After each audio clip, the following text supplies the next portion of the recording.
The Global Latin Factor Podcast. Welcome to another episode, otro capítulo de the Global Latin Factor Podcast. My name is Ritchie Valens, and thank you for joining, where we talk about Latino everything. That's right, everything that is related to Latino culture, food, music, etc., etc., etc. Today's capítulo, before we get to it, we're going to go ahead and, so in this capítulo, we have some tragedy. The queen of something, and did this particular Latino actually guess his death? We're going to tell you all about that in this capítulo today of the Global Latin Factor Podcast. Okay, so today we are talking about Selena Quintanilla-Pérez, or Selena Quintanilla, aka Mexican Madonna, or the Queen of Tejano, also La Reina del Tex-Mex. Real quickly, we're going to go ahead and touch up on some of the important facts about her before we get into getting a little bit in depth of the things that I looked up and found out about Miss Selena Quintanilla-Pérez. Born April 16 in 1971 in Lake Jackson, Texas, and died in March 31st in 1995 in Corpus Christi. And can you believe she was only 23 years old? That's right. 23 years old. She was married at the time she passed away to Chris Perez. Her parents is Abraham Jr.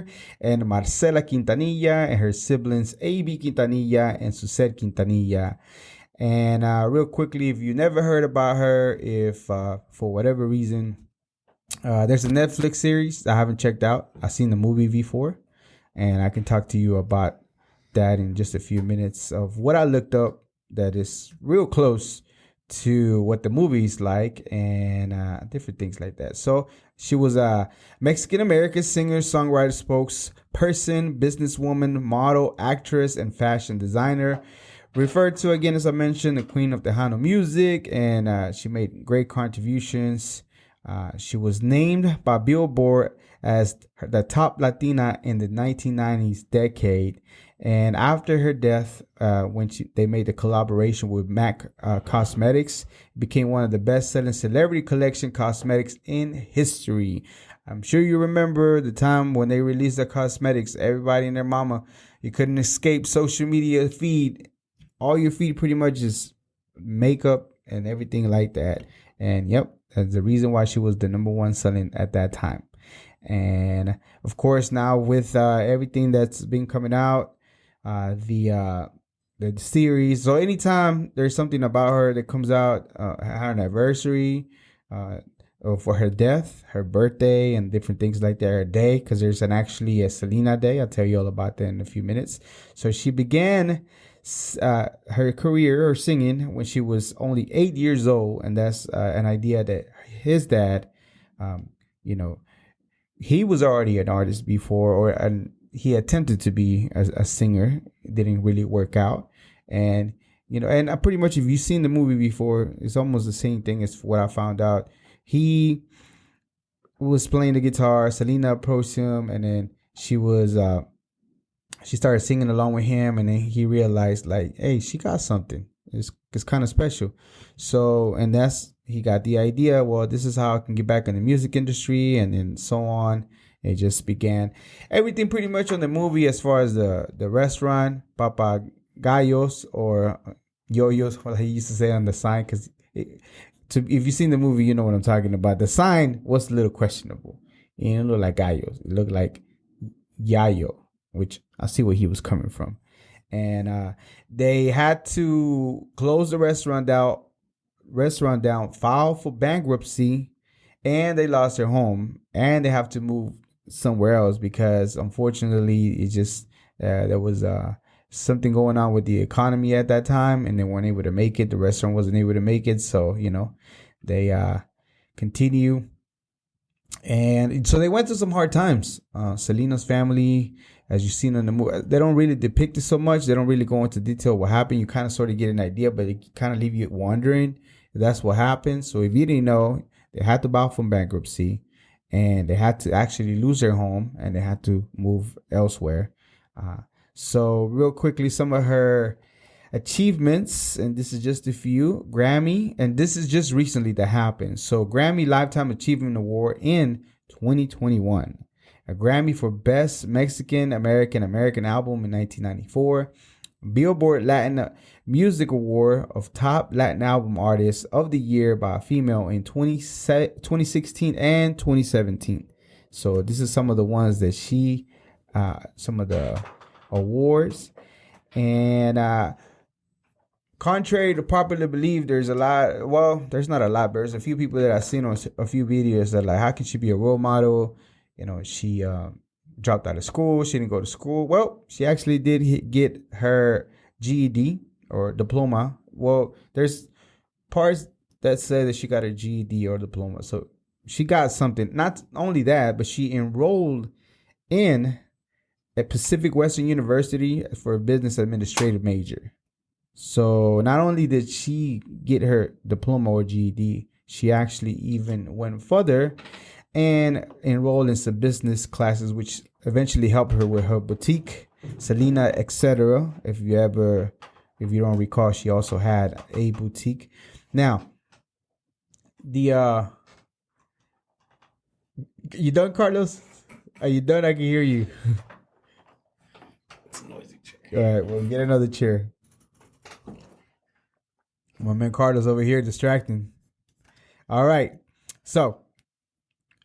Okay, so pretty much everything as far as the movie that you've seen, and it's pretty much matching everything they looked up. So it was real close.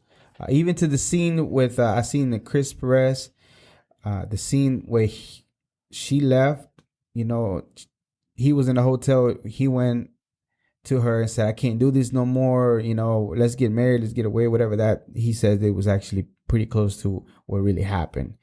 And a real quick story about me. So I wanted to get the birthday correct because, so you know how Beyonce has the Beehive?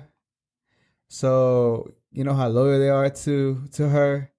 Well, Selena fans go back generations. I'm talking about almost 3 generations or longer of fans that have been, you know, either play Selena, know about Selena, watch the movie, now the series and things like that. So if you don't get some of the facts right, you'll most likely get some feedback. So I'm trying to be as accurate as possible, but this is a podcast, so I'm rendering my opinion on some of them, but I just want to make sure that I get the date of birth right, because I got my behind chewed before for not knowing her birthday. And it wasn't that I didn't know. It's that I said that I couldn't recall at the time. And then I looked it up shortly after, and then because at that time I was doing another radio station, and then I did say the right name. The right date. I came back right shortly before the break, and I did say her. And then we had a very passionate listener that called and chewed my behind, talking about why I'm on the radio if I don't know my facts and things like that. So if that lady ever runs into my podcast, I don't remember her name. She demanded to talk to my supervisor. But unfortunately, the lady didn't realize that we were at a volunteer community radio station. So there was no supervisor to talk to. And that's a laugh that I got after the fact whenever she got out the phone. Sorry, lady. Anyways, so shout out to all my Selena fans. Okay, so I know for a fact that she's worldwide, even to this day, because I know somebody from the Philippines that's actually a Selena fan. I seen something on Instagram that she posted. I'm like, what? And then I sent her a DM like, you know Selena? And I'm like, oh yeah, she's the best and this and then. I'm like, wow, that's crazy. And so if you look at Selena compared to all the other novelas that were playing during that time, she is darker skinned. She has big lips, big hips. You know, she's not your typical, they almost look like a Caucasian, even though they were novelas, like light-skinned, European, thinner ladies. That's pretty much what they're playing you. And a lot of the girls, the Mexicanas and the Latinas, they really can't relate because they didn't have that. That wasn't them, you know. They couldn't really look into like the TV and be like, oh yeah, I can relate to her because she looked like me. No, they didn't have no expectations, nothing like that, because it was nothing like that for them. But when Selena came around, not to mention, I don't know her personally, right? But everybody that I seemed to that ran into her, had interaction with her, was the same thing. That she's always funny, always had a good attitude. There's only like a handful of people that can recall a time where they seen her, which of course everybody's human, right?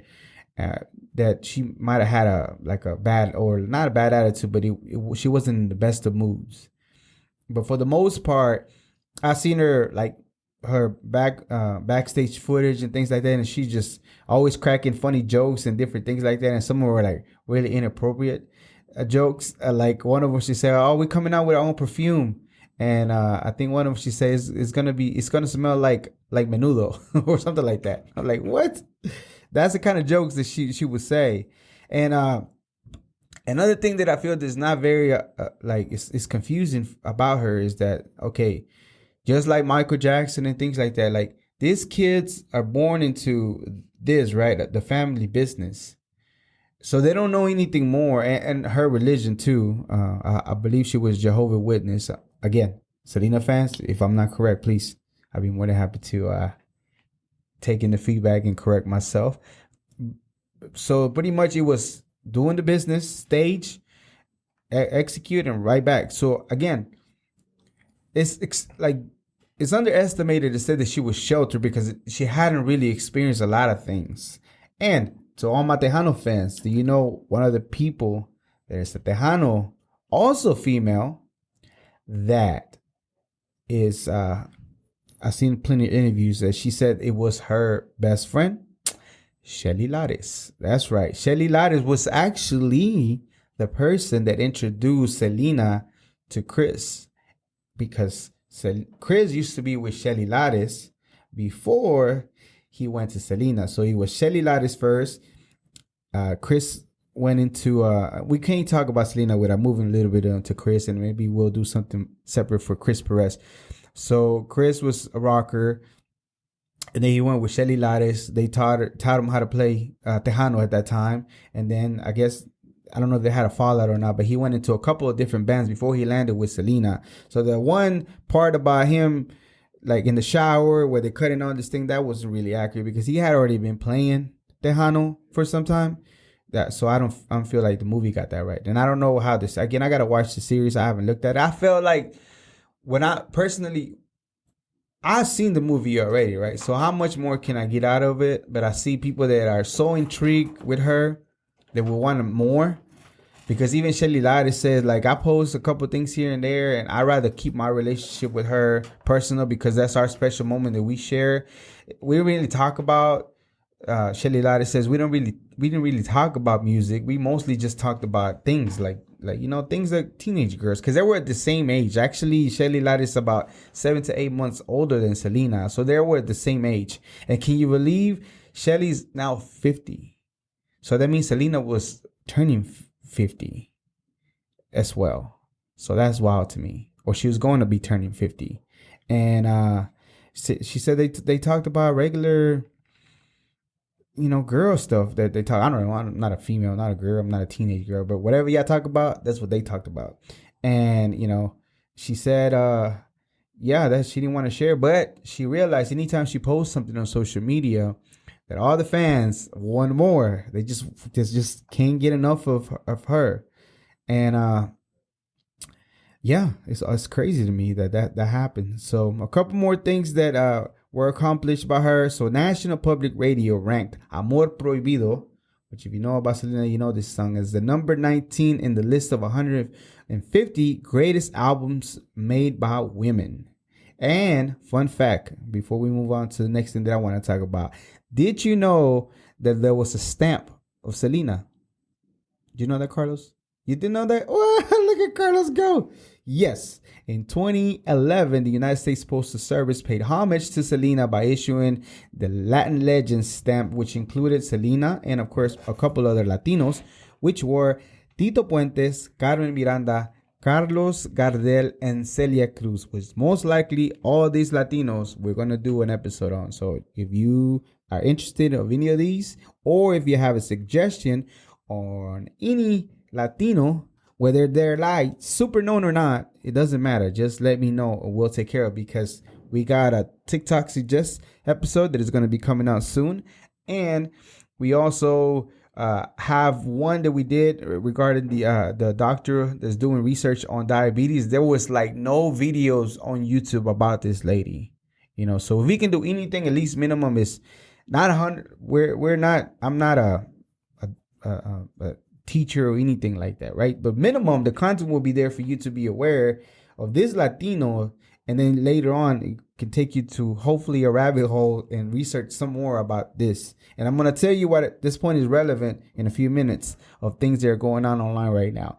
Yes. So in 2017, more than 20 years later, she was honored with her star in the Hollywood Walk of Fame. So 20 years after her day, Selena has a star in the Hollywood Walk of Fame.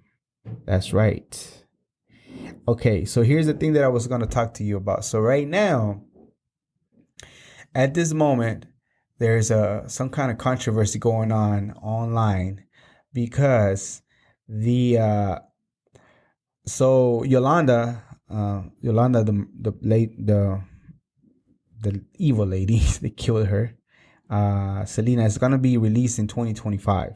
So this is being all over the internet for a minute, along with other things. So somebody posted this, and then I believe it was either Twitter or one of the social medias, like, what? Selena Gomez died? And then I'm like, what? I can't believe. And it was back and forth, like I can't believe you don't know who Selena Quintanilla is. I can't believe you don't know this and that, blah blah blah blah blah. And okay, so here's my take on that, right? We're in this point of time that is that time where, as much as we want to keep Selena, or people that really love her, keep her alive, and it's been 3 generations, it's been a long time, right? But eventually we got to realize that time's going to keep passing, and certain generations are not going to keep, pushing and have it be, be forever. Of course, the music is going to live forever. We continue to play music and things like that. But eventually it comes to a point where, things are just, there's a few people now compared to what it used to be that there are fans, and the ones that are solid and continue to support and everything that she does, that's cool.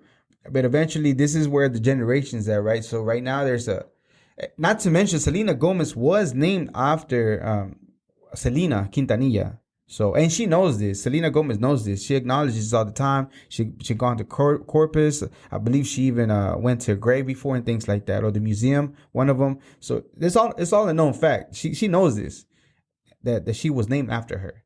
And now, not only that, but the spike of ladies that were named Selena after she passed away was huge. It spiked up. So if you were 95 and up, if you were born during that time, and if you were named Selena, whether you spell it with the regular name Selena with a C, I've seen it spelled different ways, most likely you were named in homage to Selena. I can almost put money on that. In fact, link me up with your parents. We'll make a bet. I guarantee you that you were. Okay, so yeah. So this is where we at in this generational gap. So a few other people know who they are. They get it confused with Selena Gomez because they don't know about the other one. They might be too young. So that's pretty much where we at. Again, some of I almost 100% that some people don't know who Elvis Presley is. Some might not even know who is Crazy, because you might play it at every party, but some of you younger might not know who Alejandro Fernandez is, or even Vicente, and things like that. And it's going to happen, And that's the reason why I think the Global Latin Factor is very important, to minimum have it online and talk a little bit about this Latinos that have made a contribution to the world. I forget which one it was that I was talking to my brother, And I told him, do you know this person? Like, who? And then I was tripping out that he didn't know, but I understood we're 10 years apart, right? 10, 11 years apart. So it's understandable the reason why he wouldn't know who I was talking about. I believe it was Alejandra Guzman, or no, it was somebody else. It was a female singer, and I can see why he wouldn't know. And I was surprised that he didn't know, but at the same time, I understood why he wouldn't know. Not to mention, again, just to put this content out to minimum, have a name out that you can look into, be like, oh wow, because if you tie Latino and factor of the things that we're done, because now everything's really interconnected with the internet, then minimum you'll have a reference to. And that's the other thing that made a lot of sense with Selena, right? Because a lot of the girls, as I mentioned before, you couldn't really relate. So if you don't, and it's just the way that our mind works, like if you don't see somebody like you do something like that, then it's really hard to get inspiration to become something like that, you know? And that's the reason why we do this as well, because we given Selena, one of the ladies that was talking about it, even the lady that was doing the documentary, she said, and maybe it was my own prejudice, because I can't believe that this brown girl, that's what she said, her words, not mine, this brown girl, it was so successful. And as a girl, as a woman, and had all this success and all these people following her, which is true. And the inspiration that like Selena triggered by the way she looked, she was a very attractive girl. Let's not call it like it's not. Like for us men, nice to look at, and being the color that she was, having thicker lips, wider hip, the whole shebang. What everybody's trying to be nowadays, right? That she had that. And little girls coming up can relate for the same reason, that now we have somebody that looks like us, that we can shoot to minimum try to be or inspire. And there's so many young girls that were inspired and attempted to do, their part. So yeah, that's wild to me. So yeah, I can see the disconnect. I can see why there is. So the Selena fans, keep holding it down, but just realize that this is gonna happen eventually. It just happens with everything. We don't realize how quickly things or generations happen, or how quickly we forget about certain things. I guarantee you, there's a mind full of artists and things like that we don't know, that how we haven't looked into, for the same reason that we don't know about them. We forgot about them. We never looked it up. We just, our parents didn't continue passing on the music and things like that. And that was that, I still remember Los Temerarios. Los Bookies are making a big deal. They're selling out stadiums. You know how long they've been around? They've been around forever. Like, I think it's about 50 years or so that they've been around. And just recently, they started selling out stadiums here in the U.S. But I've been knowing them forever in a day, So they went a period of time where really nobody really played them like that. And then all of a sudden, they're back relevant again. Los Angeles Azules for a long time. Bro, Los Angeles Azules did a collab with an orchestra and different artists, like modern artists. Oh my goodness, they blew up again. They had a refresher, and I like what they did. I like the combination of the younger generation of artists that sing in Spanish mixed with theirs, and then mixing the orchestra. Man, it sounds so good. I like I forget what was it with. It's with Jimena. I like them and Jimena. It goes hard. Okay, back to the topic. So, did you know that in San Diego, the university, there is a class that you can take about Selena? Yeah, and I looked it up online for 2020. I think they still had a class. So 2021, it seems like it's not going away. So there is. In San Diego State University, the School of Journalism and Media, there's a study and a class that they offer for Selena. Dr. Nathaniel Shea Rodriguez, assistant professor of San Diego State University School of Journalism, Media and Studies, teaches a class called Selena and Latin X media representation. So if you ever wanted to take a class online and learn more about Selena, and because honestly, like Selena, no matter how many, like, no, like Jennifer Pena, they were trying to push her to be or something like that, to be and take over or be something like that, right? And there was, I believe, a couple other young ladies that were trying to, but Selena's gonna be like, it's like a one of a kind, and there is different controversies and things like that. So okay, let me get into that. Okay, I need to stay away from TikTok first of all because that thing is the devil, just like every other social media. There's a debate on TikTok, and again, this is not no knock of anything. This is just conspiracy and internet talk. This is not my opinion. It's not facts. It's just based on what I've been hearing and things like that. Which is, again, it's just the fact that it's so appealing to people to her life in general and everything else and things like that. I don't know. Maybe it's just a way of mourning because she's already gone. She's been gone for some time. But especially with, again, anytime something surfaces about her, then all of a sudden everything goes crazy. The makeup, sales, music, all that. Even her killer coming out, it just triggers another set of things. So with her coming out, there's a bunch of conspiracies that Yolanda was not the one that killed her. Yes, there's actually a conspiracy about that it wasn't her, and then they're blaming the dad. Again, I'm not blaming or saying that was there, just what the internet's saying and things like that. So I had to do my part at looking, like, just rationally and logically look at it, right? And see if there's any relevance to it. Okay, so I think it's all conspiracy and it's easily proven for the simple fact that, okay, so I watched a couple of interviews of Yolanda that she gave to a couple of reporters, and no way.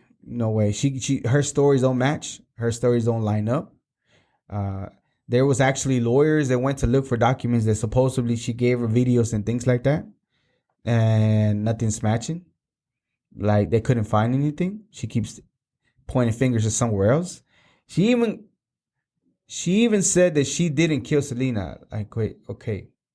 So logically thinking, right, as a person, if I know for sure 100% I have a desire to be free and desire to live, if I know that I didn't do this, then I'd be fighting for my life. Instead of accepting your day in court, taking the guilty verdict, and then spending so many years in jail.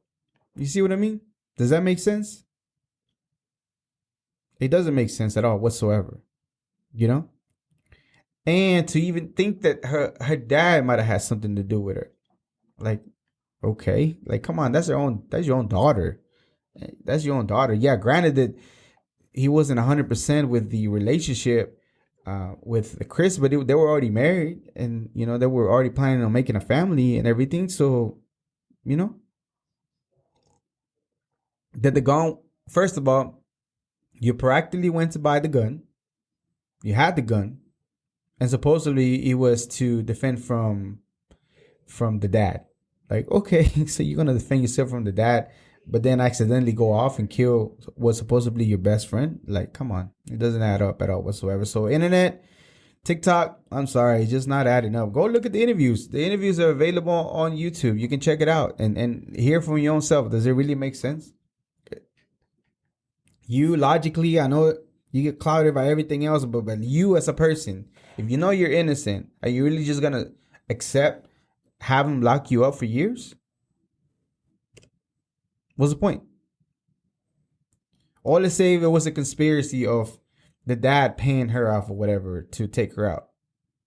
What's okay? So she's okay to go to jail for a long time. You see what I mean? It just doesn't add up at all whatsoever. And I looked at the interviews. I checked, and I don't know. There's something not right mentally for sure. And the lawyer was trying to play that card too. But the story was way off. Even her lawyer, just one of them, after Yolanda sent him into a wild goose chase to Mexico to find this supposedly hidden tapes about some doctor that he didn't find. Then he's like, nah, I quit. So he relinquished he wasn't going to be part of the team anymore for her. He wasn't going to represent her anymore. So yeah, again, internet, unfortunately, it does not up. Yeah, her homie killed her. She killed her and lost a great one. Now the other debates, what would have happened if Selena will still be alive? Well, again, that's just something that we'll never know. She's already gone, unfortunately. Again, it's best to keep her memory alive because who knows? Her plans was to have a farm with animals and a bunch of kids with Chris. And unfortunately, that didn't happen either. And yeah, it didn't happen. So who knows what would have happened? Maybe she would have been the next Jennifer Lopez, Then we would have had Jennifer Lopez. I think Jennifer Lopez's career was boosted by this movie. I think she played a great. I think she did a great job on that movie and as her role. And as I watched some of the interviews, interacting, the way that she acted and things like that, man, it was really good. That's what I'm saying. I just couldn't bring myself. I haven't watched the series. I watched a couple pieces of it. I just don't know if I would want to know anymore. I think I'm good with what, for me, the movie. I see different mixed reviews of different people, but people are always going to have their opinion. So, yeah, that's what I think. So, again, to this day, Selena still is very relevant as far as music. There's still a lot of things that, museums, anytime again there's some kind of news, music still relevant. Songs that she made, I went through all her songs. Oh my goodness, she has hit after hit after hit after hit, and she gave you a little bit of everything. She gave you a little bit of dancing music, and then with like tecno cumbia. Then she gives you a little bit of like Amor Prohibido, where you're like relating. Then she gives you to, I think this song is rather this underrated. That no puedo, no más problemas or something like that.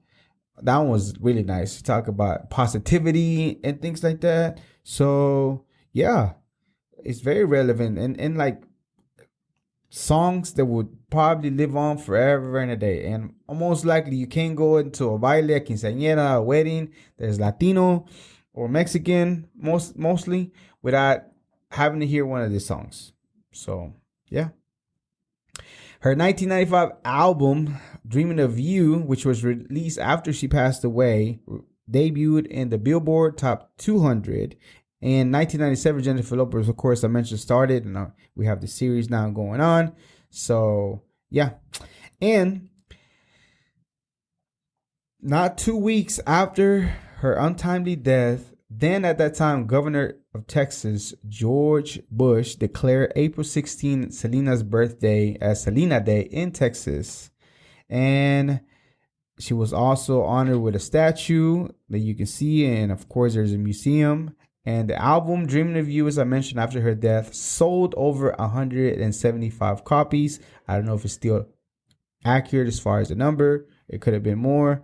But yeah, that is it. And with Tejano in 2021, still making another wave, because Tejano is in waves, right? Sometimes it's hot and sometimes it's not, but it just keeps going. And then you have your loyal Tejano fans. They're always... So real quickly, if you don't know what Tejano is, Tejano pretty much is country mixed with some norteñas and a little bit of polka and some cumbia. So it's all like a mixture of things. Depends on what you're listening to. And that's pretty much Tejano. And it's a sound from Texas that was created by Chicanos, people that were supporting the music. And that's what it is. And if you don't feel like that's the case, well, give me a definition. I'll give it to you. I'm pretty sure there is, but I'm just giving you what I know as far as like listening to the music. I'm not like a huge Tejano fan, but I appreciate some songs, especially the ones that are Selena, because I'm telling you, she has song after song after song after song of really good sounding music, and her whole not only her but her whole team put together, an amazing work. And of course, they always had to protect their image. This is not a conspiracy. It was just an observation of me that she was trying to do some business in Mexico. So she was traveling a lot and she knew a doctor. And there's rumors there was maybe some cosmetic work that was done. I don't know, but she did know a doctor. I'm not trying to start a conspiracy. I'm just saying, why would she know a doctor? And if it was, her parents or dad was real careful of. I don't think they did it on purpose, because every artist has a PR, right? Every artist has a PR, image consultant, and everything, right? They have to maintain a certain image for that artist. They can't veer off of it, because if it does, then all of a sudden it creates problems with the fans and everything else. So you have to be real tight as far as maintaining. So I don't think they were trying to portray it as like this saint and everything. But pretty much every artist does the same to try to keep the best image possible.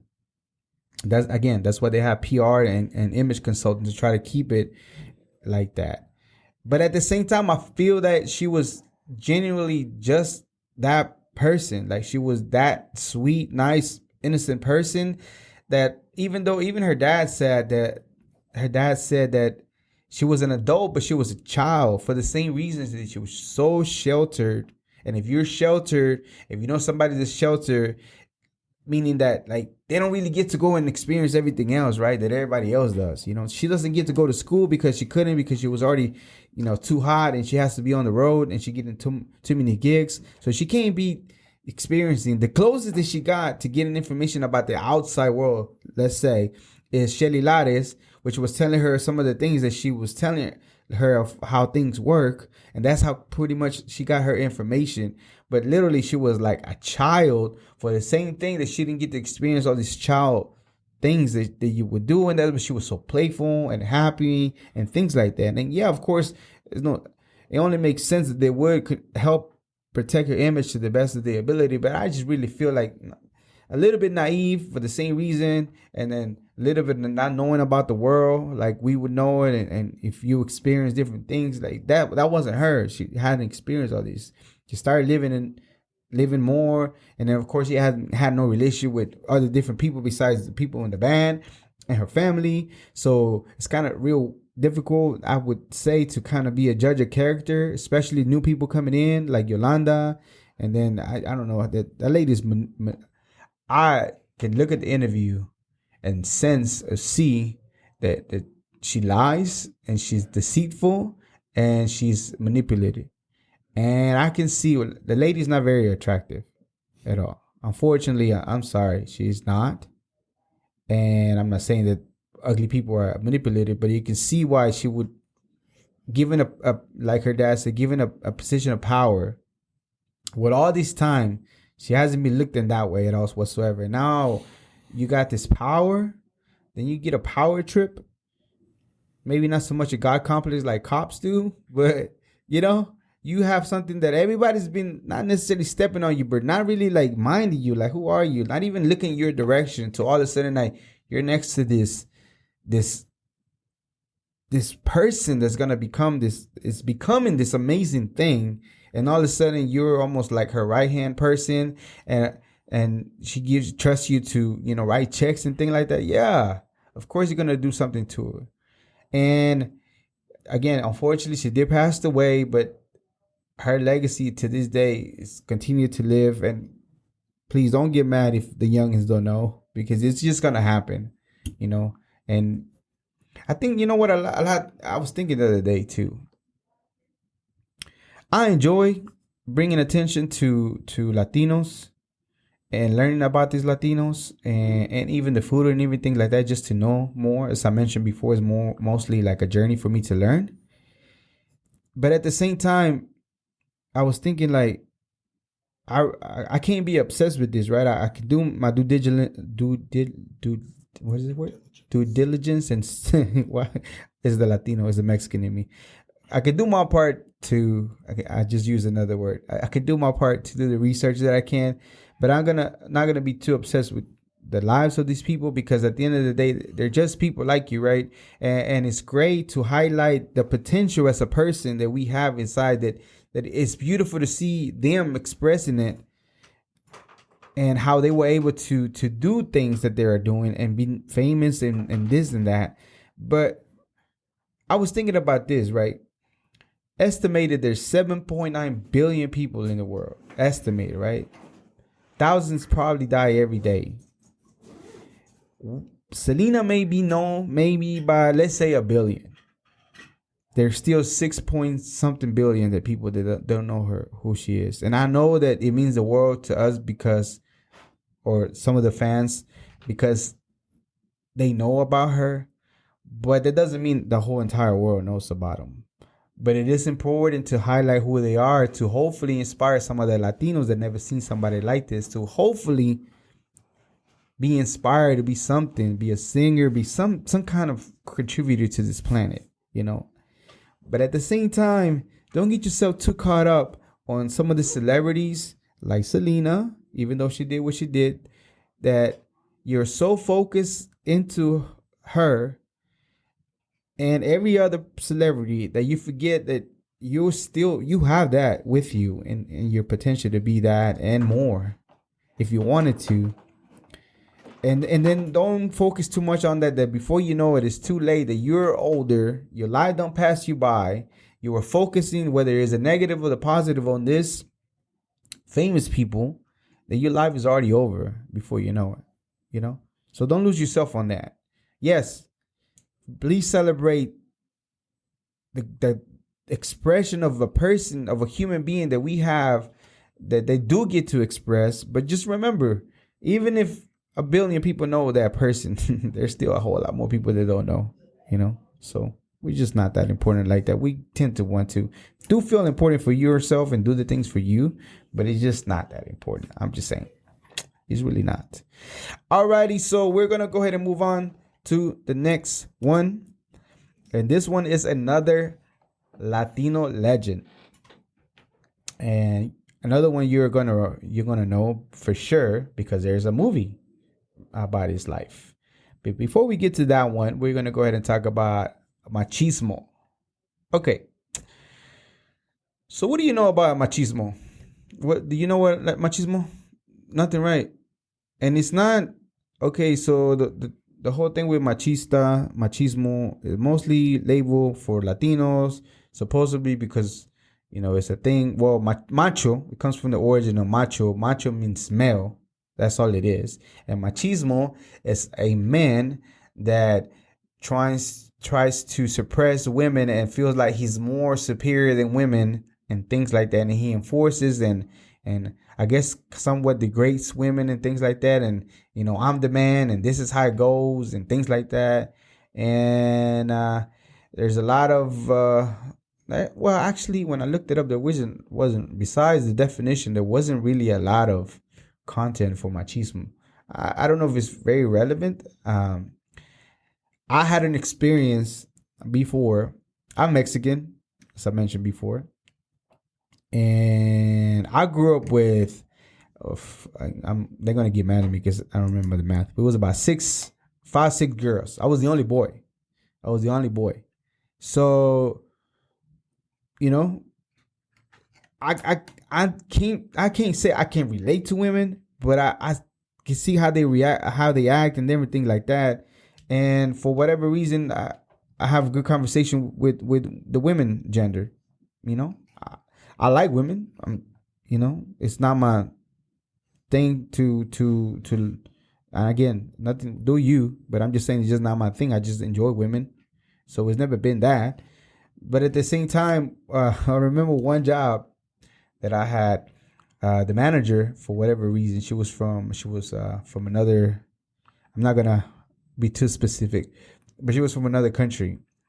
And for whatever reason, she felt like because I was Mexican, and she didn't tell me this, but I can sense it 100%.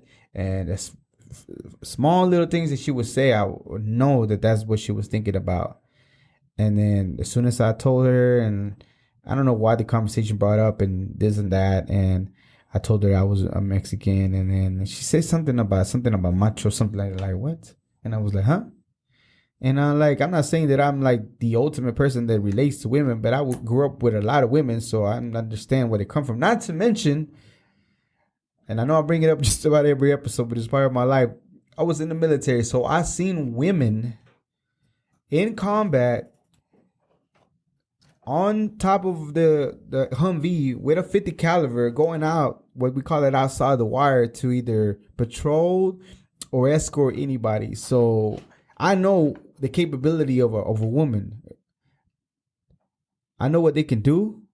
And again, I have nothing, no suppression, no nothing. I believe in equality. Everything should be equal. And I can see why they would discourage machismo and things like that, for the same reason that, you know, it's just like anything. If anybody feels like they're trying to put you down and things like that, you're not gonna like it. It's not gonna be a good feeling, and that's the reason why I feel like it's gotten a really bad, like a really bad vibe around the word itself. But I don't know if it's still relevant to this. I didn't see much of it, but at the end of the day, it's just, why can't we just be equal? But I guess it's not the thing, right? It's just not going to be the thing to do, you know? But yeah, that's what my take on machismo, which again, there wasn't really a lot of research on it, a lot of things like that people were talking about it, but it wasn't like, I think it's just going away. And hopefully it is. All right, moving on to our next one. So you're really going to enjoy this one. Why? Because I'm guarantee you, well, maybe, it depends on what generation you are, you might watch the movie. Richard Steven Valenzuela, a.k.a. Little Richard of San Fernando, or Little Richard of Pacomia, or better known as Ritchie Valens. And where you know him from? La Bamba. You know Ritchie Valens? You never seen La Bamba? Bro, it's a dope movie. It's about that man's life. It's pretty close. Okay, so remember the first scene? Like, so this man had it difficult, right? The first few scenes is like the whole family is living in a field of like, and they're picking picking crops. I think it was oranges. So there were field workers for some time, because I wasn't able to find even the movie or the movie didn't really have that involved. I don't know if he was around or not. And maybe I missed that part. But the dad's name, Jose Esteban Valenzuela. Oh, actually, I'm sorry. He did pass away.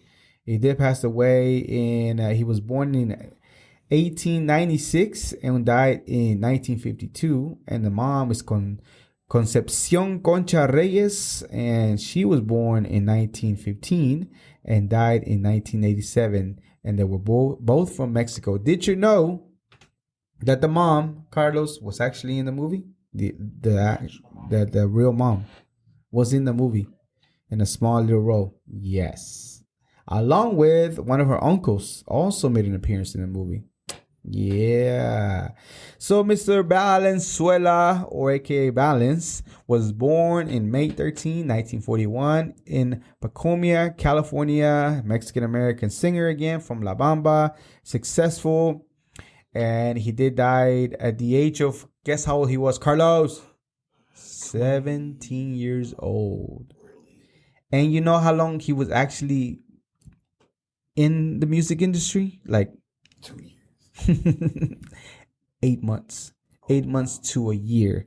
So 8 months to a year, Ritchie Valens. So these are the like the Latinos that, even though like Selena, 23, Ritchie Valens, 18, that made this impact of the songs that are like, even to this day, are just still forever. You can still jam them, and they're very nice, put together songs.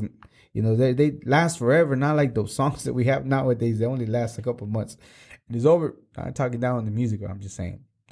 Ritchie Valens was a Mexican singer, as I mentioned, very influential to Chicano. He is credited to being the first Latino rock star and influenced different artists such as Santana, Los Lobos, and Los Lonely Boys.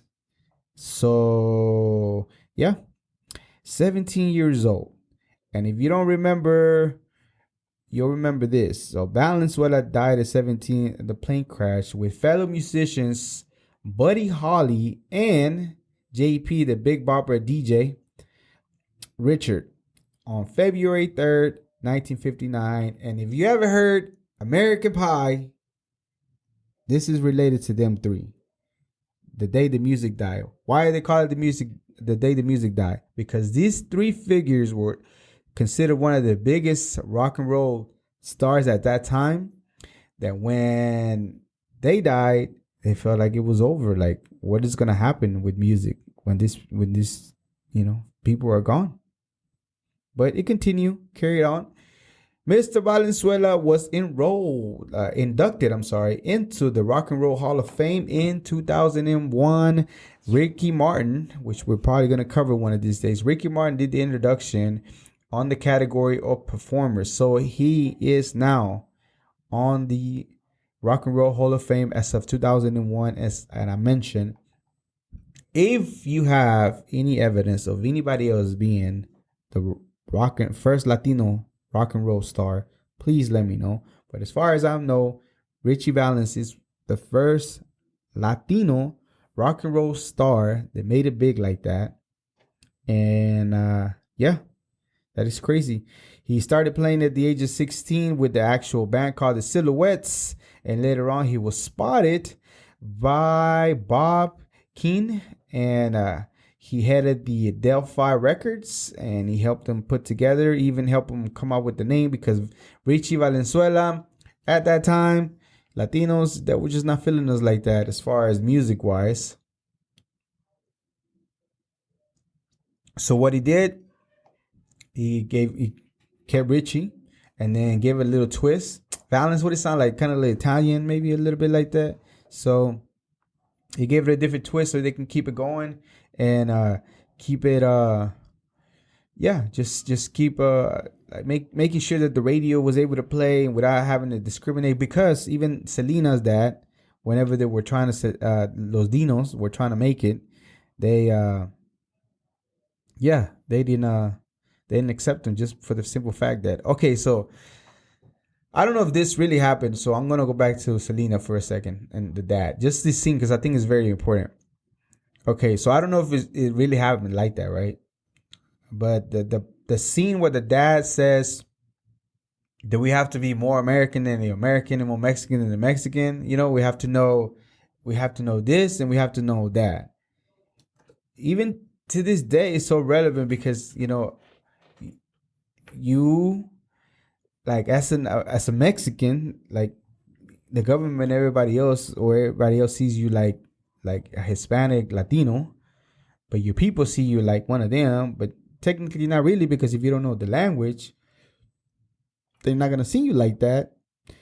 But at the same time, we do have to know, it's not obligated, but you look kind of funny if you don't learn both things. So whether he said that or not, if it was actually how it happened, he hit it right on the key. But even myself, as not born in the U.S., but getting to the years when I was 11 years old, then I brought with me all the things that I knew about music, then the way that I dressed, and then shortly after, not even within a year, then I started dressing more like they dress here in the U.S., and then before you know it, then the language, and then before you know it, then hip hop. I remember the first, I don't know where it came from, I don't know who introduced me to it, but the very first song that I fell in love as far as hip hop, as far as rap, was Bone Thugs and Harmony, the Crossroads. That was my first, that was it for me. My music taste is way all over the place. But as far as rap and how I like rap and how I got into listening to and things like that, it was Bone Thugs and Harmony, Crossroads, and even the video and the MTV Award performance, I think they were wearing all white, was like, what? What is this? We'll do an episode about Latinos on hip hop later on, but yeah, that was mine. So yes, Mr. Quintanilla, if that would really happen, and if he ever runs into this episode looking for some Selena content, Please let us know if that's how it happened really, if that scene was just like that, because I really thought it was very cool. Ritchie Valens was influenced by Little Richard. He liked, look at artists like that to get inspiration. And if you never heard the song, the scene whenever Ritchie Valens dies, there's a song, and it's not by him, but I just think it's really super dope song. It's called Sleepwalk. And it's just an instrumental that was recorded in 1959 by the brothers Santo and Johnny Farina. And it's like a beautiful freaking song to me. I just listen to it sometimes. It's just like, I don't know. There's no lyrics to the song, but it just makes, it just hits you. Maybe because I watched the movie, but if you really want to be moved, like if you, for whatever reason, feel like you just have no emotions whatsoever, listen to that song. Listen to that song. You'll be like, it hits you. Hit you right there. Okay, so remember earlier at the beginning of the episode when I said that this artist might have predicted his death. So when Ritchie Valens was younger, there was a plane crash that happened. So that day in his middle school, so that day he so happened that he didn't go to school because he attended a funeral. However, kids in the playground during that time, that two plane crash, hurt and actually killed some of his fellow students and friends. And you can remember, if you watch La Bamba from that movie, in that scene in the beginning where he wakes up and the planes are blowing up, that's the reason why. He had a fear of flying for the same reason, and he told himself he wasn't going to fly. However, during the tour that he started doing with Buddy and the other person, then they were having a really difficult time traveling, and their crew was getting sick and frostbite and things like that. They were having a real hard time moving along. So Ritchie Valens made the decision to get on the plane, and shortly after he took off, it crashed and landed on a cornfield. So, okay. Steve Jobs talked a lot about dying. A lot. Ritchie Valens, even though he didn't talk about it, he had a fear of it. Tupac talked a lot about dying. So what I'm getting at, not that no talk about death, but it only makes sense that I don't know if you believe in the law of attraction or not, but if you do or not, or if you know it, if you heard about it, things like that, then some of these things, if you constantly repeating things, then eventually it seems that they will happen to you if that's all you have. If you have in your, and it's mostly here, right? It's mostly in our minds. And you think I'm like going somewhere like out of this world, I'm just talking nonsense. But if you think about it in your life, have you ever thought about anytime you're running late and you say exactly those words, I'm going to be late, then you keep saying this, then you usually are late. You run into every red light. You run into every freaking traffic jam there is, and then you are late. Instead of changing the verbiage, just saying, I'm always on time, I'm always on time, I'm always on time, and then you make it on time, or just realizing that for whatever reason, you needed to be late. So let's say if you did leave on time, there was some kind of accident and you wrecked your car on things like that. You know what I mean? So that was the time that you would needed to leave. So if you see it that way, then who cares if you were late? So you didn't make it on time. No big deal, do call, whatever. But I feel like if you keep kind of sabotaging your own mind and saying that stuff like that, then it will happen. And I just know, looking from the outside of all these people that I mentioned, that there's something tied to it, because all these people talked about it and things happened to them. I'm just saying. I'm not saying not to talk about it, but when I say acknowledge your mortality, but at the same time, why not, I live a great life? Why think about death all the time? Not realize that it's contradicting, right? But yes, realize you are mortal, you are gonna leave, but at the same time, don't panic on it. It's just something that's gonna happen, and focus on trying to live the best possible life that you can in real life, not in social media, not posting just to host and things like that, but really live it.